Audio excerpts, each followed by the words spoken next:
Baby చాలా బాగుంది నాన్న, హార్ట్ బీట్స్ కూడా చాలా బాగుంది. కంగ్రాచులేషన్స్. 10 వీక్స్ బేబీకి చక్కగా ఉంది. ఎట్లయితే పెరగాలో, హార్ట్ బీట్స్ ఎలా ఉండాలో చాలా బ్రహ్మాండంగా బాగుంది. Thanks madam. నాకు 2 ఎగ్స్ వచ్చినాయి, దాంట్లో ఒక్కటి మంచిగా ఉన్నదన్నారు. నాకు ఎంత అసలు వస్తే ఏడ్చిన నేను. ఇప్పుడు నేను చెప్తున్నా కానీ చాలా ఏడ్చిన నేను. మస్తు హాస్పిటల్ చూపించుకున్నా, అయినా కానీ కాలేదు. మీకు థ్యాంక్స్ మేడం. టెన్షన్ పడద్దు మా, ఓకేనా? ఈ పేషెంట్ కి 2 ఎగ్స్ ఉన్నాయండి. సో తన డోనర్ కౌన్సిల్ చేసాం, డోనర్ కి వెళ్తారా మరి 2 ఎగ్స్ ఉన్నప్పుడు కొంత సక్సెస్ రేట్స్ తక్కువగా ఉంటుంది అని అంటే, పేషెంట్ చాలా ధైర్యంగా తన ఎగ్స్ తోటే చేయించుకుంటాను, తన ఓన్ జెనెటిక్ మెటీరియల్ తోటే మనకి బేబీ కావాలి అని అన్నప్పుడు we felt very happy.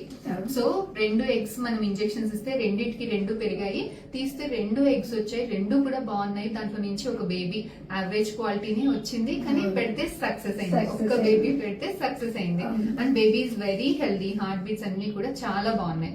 So eggs తక్కువ ఉన్న వాళ్ళు కంగారు పడకండి, ఓకేనా? మన ఓన్ జెనెటిక్ మెటీరియల్ తోటి కూడా కొన్ని ప్రోటోకాల్స్, కొన్ని మెడిసిన్స్, కొన్ని ఇంజెక్షన్స్, కొన్ని టెక్నిక్స్ వాడుకొని ఎగ్స్ తక్కువ ఉన్నా, స్పర్మ్స్ తక్కువ ఉన్నా కూడా వాళ్ళ ఓన్ జెనెటిక్ మెటీరియల్ తోటి మనకి బేబీని ఇచ్చే టెక్నిక్ అనేది మన దగ్గర ఉంది.